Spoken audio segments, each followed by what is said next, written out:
Well, I had to make the decision based on whether I thought the forum would overall do more harm than good, and I came to the conclusion that it would do more harm.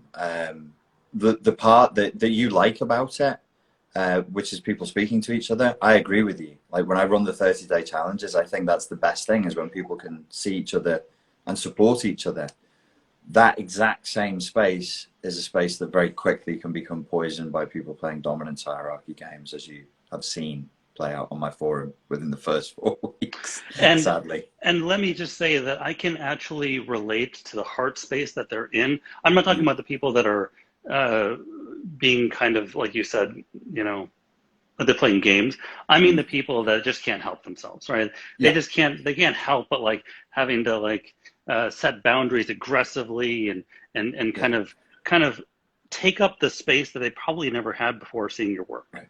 Yes. And they're walking on baby legs, and it's hard, and you're not sure whether, you know, you're doing it right. And you know, I've been in that heart space before, and it's you can just as easily trespass wildly over other people's boundaries as someone who's intentionally doing it.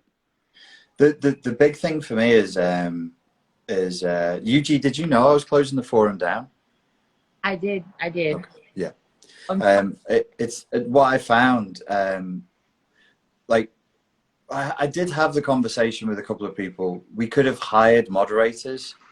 I don't have anybody I can hire as a moderator who's an English speaker.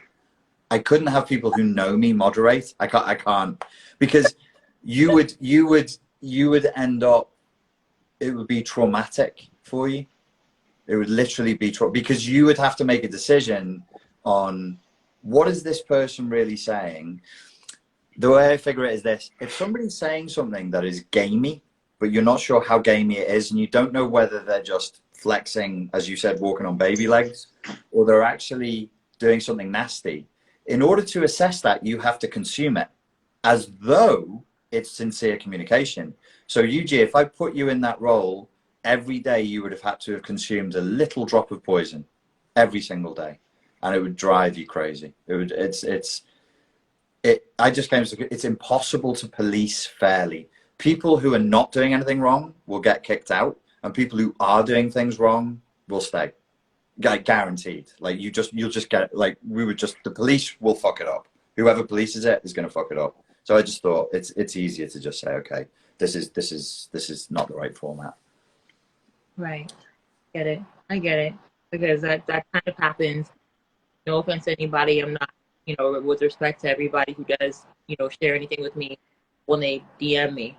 Sometimes I'm like, you know, if they happen to tell me that they're going through something, I'm like, yeah, you need to maybe talk to a counselor, or maybe need to listen to some of Richard's stuff, because I'm not qualified to really know what to be doing or how to fix it. You know, that's kind of against a major tenet of mine is, well, this is what you should do. No, I don't have that place. I really would love for people to be like, you know what? No, this is what I'm gonna do, and I'm sure of myself, and that's something that you're better at instilling in people. Then I know that, you know, that I am, and people will want to come and say, well, look at what they did. I'm like, I'm so sorry, babe. I'm so sorry. Yeah. The mom mode goes on, and that's not good for anybody. Well, and straight away we're into transference and counter transference and boundary breaks, and I almost feel like it's partly the nature of online communication. It goes one way. I ran and closed 4 separate self-defense forums before Spartan Life Coach ever started, and I just came to the conclusion that, like, the online spaces, they collapse on themselves. It's almost like an expression of the human unconscious right there in the digital world. And people, obviously, what do you expect? Like, if the shadow isn't integrated, that's where the shadow is going to manifest. It's like a perfect mirror for that to happen.